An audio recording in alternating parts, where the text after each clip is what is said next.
So, you got a second passport now. Time to start using it. Hey, what's up? I'm Rafael di Furia, aka Rafi D is me, and I'm back at it again. This week's video is inspired by a question from a subscriber who emailed me, Frank T. Like I mentioned in every video, please, if you have any questions, feel free to leave them below here on the comment section on YouTube, or to send me a message over social media. And before we get too much further into the video, please be sure to subscribe and hit the notification bell, and be sure to give this video a like. It really does help the channel. So the email from Frank. The subject of the email is how to use my new Italian passport. Hi, love your vids. Hey Frank, thank you. Means a lot. Just got my dual citizenship and passport. Hey, auguri zio. I understand that you have to know when to show the US one and the Italian one at the airports. Yes, this is true. Got time to let me know? I just so happen to right now. I'm anxious about it for fear of ending up in, I'm just gonna say, GMO, by doing the wrong things. Thanks. Well, Frank, thank you so much. And to be frank with you, no, you're not gonna end up in GMO. You'll be fine. Even if you come in the wrong order, it's not that big of a deal. This video is not only for people like Frank and I who are holders of these two things. If you are traveling with a different set of passports, basically anytime I mention a US passport, think about the passport that you first had in the country that you're from, or when I say Italian passport, think of the country you have recently gained your citizenship to, or the country that you are going to. And then whenever I'm talking about the US, just insert country A, and then whenever I'm talking about Italy, insert country B. I will be talking about some information though that is specific to the EU. So if you do have citizenship to a country that is in a different part of the world, then some of this information may not be the most applicable, but could be good to know. And just so everybody knows, and I'm sure most of you probably already know, I'm not a lawyer, I'm not a legal advisor, I'm just only speaking about my own personal experiences here and the information that I've been told. During my process of going through the whole Jure Sanguinis thing, what I was told was, look, as an American, you are coming from a country with a passport that you don't technically need a visa to get more than just a 90-day tourist visa when you enter. So you technically can enter Italy as an American citizen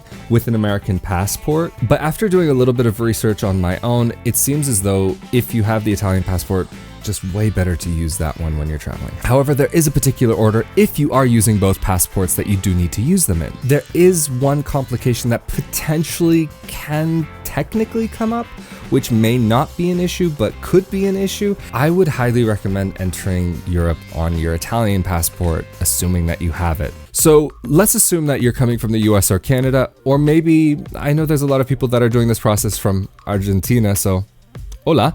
When you're buying the ticket, also, it is better to use your Italian passport. If you're just coming here for a trip and you're going to be getting a return flight anyway, a round trip ticket, it doesn't really matter too much which passport you buy the ticket with.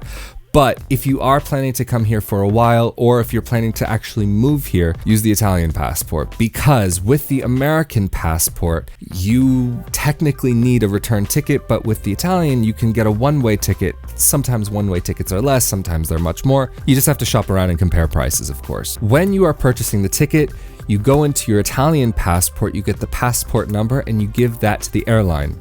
Then, when you're going to check in at the airport, you give them your Italian passport because you're going to Italy as an Italian citizen and you don't want to have to go through any extra red tape. So, you've given them your passport. Now it's time to go through airport security, TSA, or whatever it is in the country where you currently are. Let's assume that you're an American in the US. At this point, it's not a bad idea to have both of your passports ready to go, but I would show personally the TSA officer your state ID or your American passport. But once you've cleared local airport security, you'll need to make your way to wherever your flight is, and that will probably mean that you need to go through passport control. And because you are in the US and you are leaving as an American citizen, assuming you are, and that's where you're leaving from, but then when you're at the American passport control, you then again show your American documentation because you are an American leaving your home country. If you show them your Italian passport, you may get into a situation where they may question you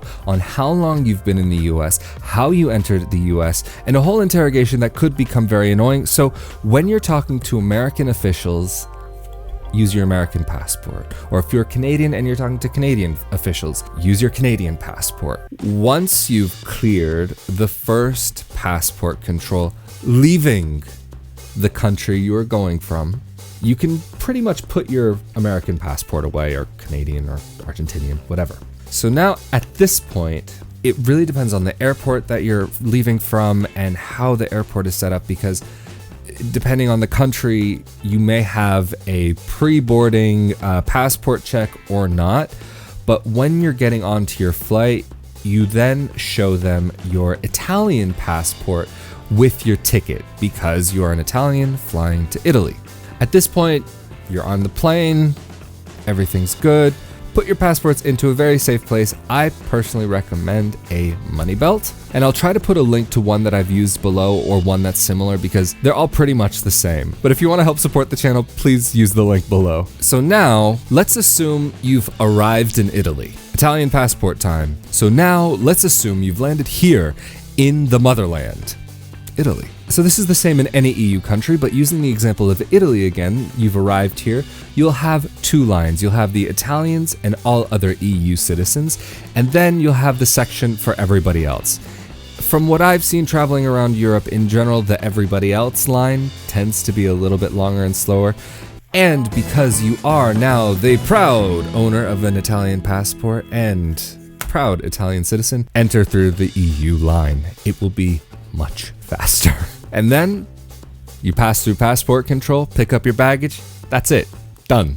But let's say you've landed in a different European Union country. Like when I came here, I landed in Greece. So because I was landing in the EU, I wanted to show them my European passport, not my American passport, because I knew it would be much simpler to enter into the European Union as an Italian than an American. Although in my personal experience, having traveled to Europe as an American citizen, it's quite simple. And really it seems to be that when Americans are passing through, they have a much faster time getting through than many other countries. Then I got onto my flight in Athens, and when I arrived in Italy, because I was already inside of the EU, there was not a second passport control. But if you're flying from one EU country to another EU country, you shouldn't have to pass through any kind of passport control. So that means basically the first country you've landed in, that's already it. Like, you don't have to worry about it again, and you won't really have to look at your identification. But again, keep your passports safe. But let's say you're doing the unspeakable and leaving the country. So you basically reverse the process. Assuming that you've already purchased your round trip ticket with your Italian passport, you do check in with your Italian passport. However, if you have purchased a one-way ticket, use your American passport, or Canadian or Argentinian or whatever. Then, when you leave through Italian immigration, use your Italian passport. Then, say you're flying directly to the US. Once you arrive in the US, then you show them your American passport. That's it. But let's say you're connecting through a country like the Netherlands, going through Amsterdam. You may actually need to go through passport check again, and if they are US agents, you'll need to show them your American passport. And they should be telling you if it's an American check or a Dutch check. I have had the experience once flying through the Netherlands where they did have US border agents checking passports in Amsterdam. But then once getting back to America, you'll probably almost surely need to get through immigration again.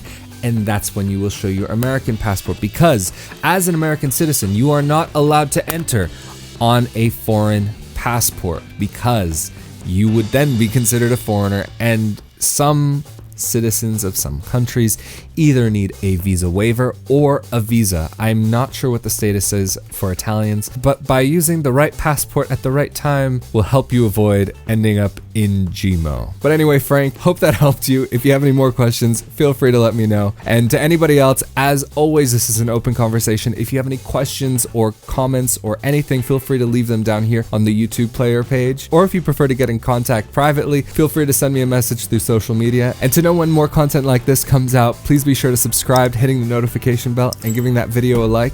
It's much appreciated. And as always, I'm Rafael di Furia, aka Rafi D is me, and I'll see y'all next time. Have a good one. Later. Just wanted to say a quick thanks for watching and subscribing. I really do appreciate it. And if you want to see more content like this, be sure to check out those videos right over there, or subscribe down below and hit that notification bell. Hear about in the movies with the pizza and the pasta and the amore. But I'm here to tell you about la vita reale, the real